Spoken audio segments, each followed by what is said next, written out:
Je suis heureux de vous retrouver pour l'avant-dernier jour de notre défi de méditation du psaume 119. Je me fais en tout cas un bien fou à vous partager cette nourriture céleste, que le Seigneur vraiment puisse faire luire sur vous sa face, sur votre vie. Et nous partons dès maintenant à la lecture des strophes 20 et 21, les versets donc 153 à 168, toujours dans la version du Semeur.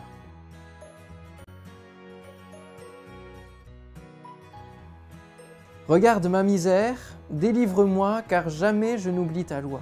Défends ma cause, délivre-moi, et sauve-moi la vie, selon ce que tu as promis. Le salut est loin des méchants, car ils négligent tes décrets.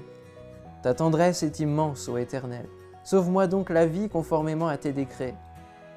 Mes ennemis et mes persécuteurs sont innombrables, mais je ne me détourne pas de tes édits. Je vois avec dégoût des traîtres qui n'obéissent pas à ta parole. Mais considère, ô Éternel, combien j'aime tes ordonnances. Dans ton amour, sauve ma vie. La vérité, tel est le fondement de ta parole. Tous tes décrets sont justes et éternels. Sans raison, des puissants me persécutent, mais je ne tremble qu'à ta parole. Je fais ma joie de ta parole, comme celui qui trouve un grand trésor. Mais je hais le mensonge, je le déteste, et c'est ta loi que j'aime. 7 fois par jour, je redis tes louanges à cause de tes justes lois. Grande est la paix de celui qui aime ta loi. Aucun obstacle ne le fera tomber. Je compte sur toi, Éternel, pour me sauver, et je suis tes commandements. J'obéis à tes ordonnances, car je les aime infiniment. Je suis fidèle à tes préceptes et à tes ordonnances. Tu vois comment je me conduis en toutes choses. Amen. Aujourd'hui, j'aimerais aborder avec vous le thème du salut et de l'évangile. Nous trouvons de nombreuses fois dans le psaume le mot sauver, le verbe sauver, le mot salut. Sauve-moi dans ton amour, sauve ma vie. Et on se rend compte au fur et à mesure de la lecture de ce psaume qu'il contient les principes de l'évangile. Alors le verset 155 nous dit « Le salut est loin des méchants, car ils négligent tes décrets. » Dieu ne nous a pas créés pour vivre sans lui. Pourtant, l'homme en a décidé autrement, il a mis en place sa propre gouvernance, ses propres lois, sa propre parole. Et pourtant, beaucoup de grands hommes reconnaissent, notamment à la fin de leur vie, malheureusement, que Dieu existe et que leur vie ne leur appartient pas. Notre vie se termine et va dans une des deux directions que la Bible montre, soit l'enfer, soit le ciel. L'éternité nous attend et Dieu met dans notre cœur la pensée de l'éternité, comme le dit la parole de Dieu. Cette parole, la Bible, nous dit la vérité. Elle est là pour nous dire la vérité. Elle nous parle de deux destinées. Deux destinées possibles, deux choix possibles. Pour nous indiquer le meilleur chemin, Dieu nous dit, j'ai mis devant toi la vie et la mort.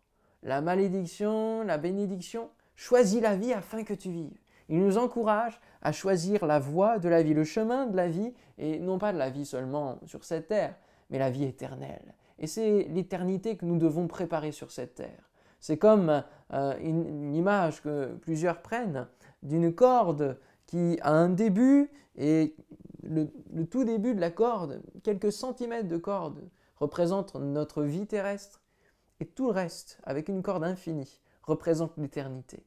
Alors pourquoi passer quelques années à préparer juste la vie terrestre, quelques projets de vie terrestre, et pourquoi pas préparer au travers de quelques années de vie terrestre toute notre éternité? La Bible nous donne de faire un choix sur cette terre, en toute connaissance de cause.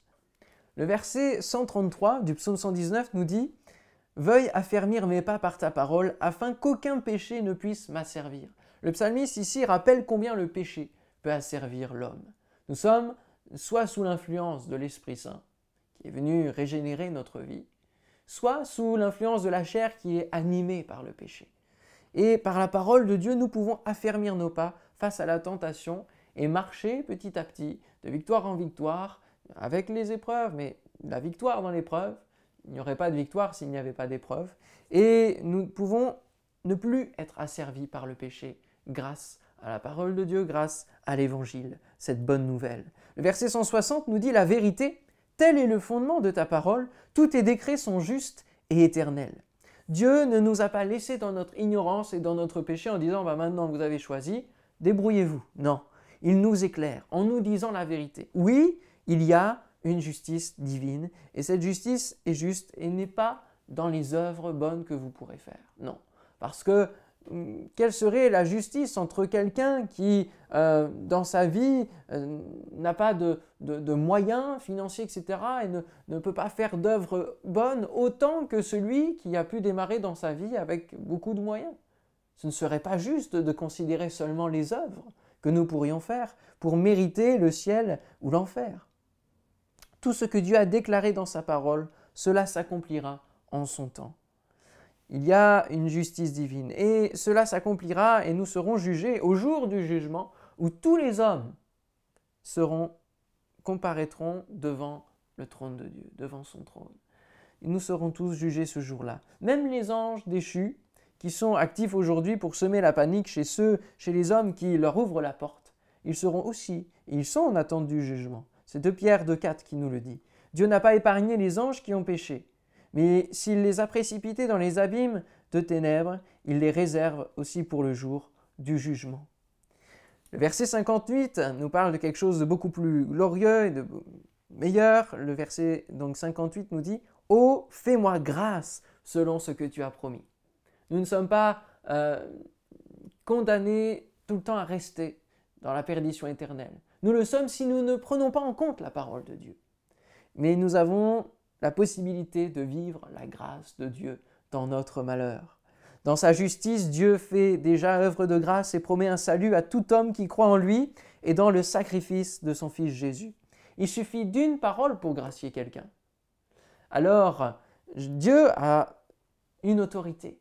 Et cette parole d'autorité va pouvoir vous gracier votre vie au jour du jugement. Jésus pourra se présenter en disant « J'ai payé à sa place, j'ai pris ses péchés, il est gracié, il est justifié, il est purifié, il peut hériter de la vie éternelle. » Dieu a toute autorité.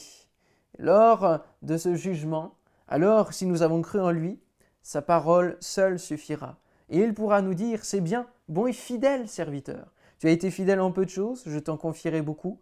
Entre dans la joie de ton maître. » Si nous sommes fidèles à la parole de Dieu pour la mettre en pratique, il sera aussi fidèle. C'est sa promesse. Est-ce que vous voulez y croire aujourd'hui? C'est tout simple. C'est une question de grâce, une question de foi. Le verset 80 nous dit « Je languis après ton salut, j'ai foi en ta parole. » Je le disais, donc c'est une question de foi. Marc 16 nous dit « Celui qui croira et qui sera baptisé sera sauvé, mais celui qui ne croira pas sera condamné. » En fait, il reste condamné parce qu'il ne croit pas, tout simplement. C'est en cohérence vraiment avec la parole de Jésus. Cette parole de Jésus. Le psaume 119 est en cohérence avec le reste de la Bible. La Bible ne parle pas de purgatoire. La Bible ne parle pas de prière pour les morts, ni de prière pour les saints. Elle ne met pas en place de signes de croix, ni de rituels, ni d'indulgence ou encore de salut par les œuvres. Nos bonnes œuvres sont utiles et sont en honneur à l'Éternel et servent de matériaux pour construire notre demeure céleste. La Bible ne parle pas de réincarnation. Elle ne dit pas que tout le monde ira au paradis. Et elle ne parle pas non plus de religion. La Bible nous témoigne d'une relation de cœur à cœur avec le Père. Une relation retrouvée, comme dans le Jardin d'Éden, comme dans le plan initial de Dieu, le Père et le Créateur de toutes choses.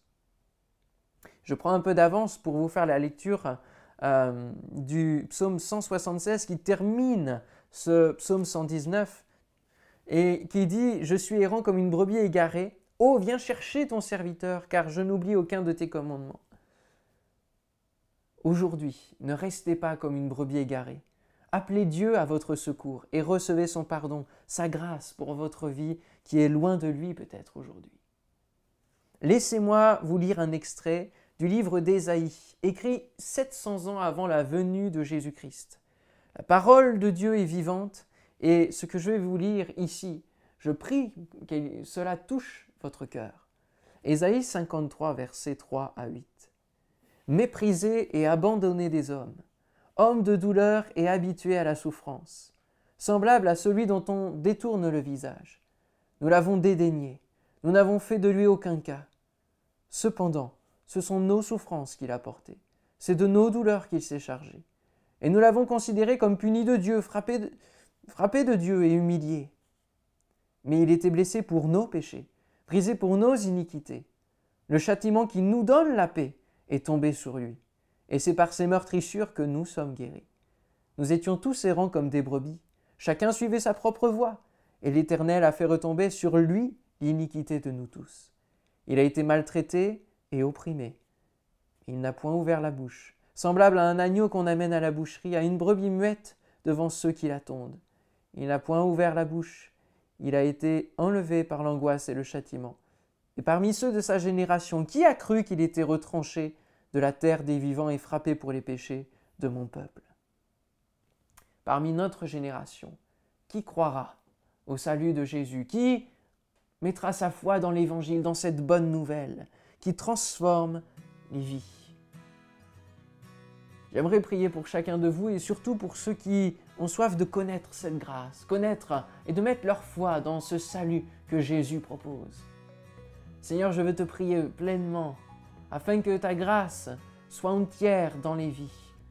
Seigneur, que ceux qui désirent s'approcher de toi, qui entendent ce message aujourd'hui, puissent tourner leur cœur vers toi, demander pardon pour leur vie sans toi, et qu'ils comprennent combien la vie avec toi est beaucoup plus glorieuse et nous amène à avoir cet héritage de la vie éternelle, à voir les promesses que tu as faites pour nous s'accomplir déjà sur la terre et à construire notre éternité avec toi pour ta gloire. Seigneur, merci d'avoir envoyé ton Fils Jésus mourir sur la croix, prendre nos fautes, nos péchés sur lui, afin que nous en soyons libérés, purifiés, graciés.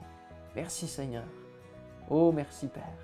Toute la gloire te revienne dans le nom de Jésus. Amen. Amen. Que Dieu vous bénisse et on se retrouve donc demain pour le dernier jour de ce défi. Bonne journée à chacun et à bientôt.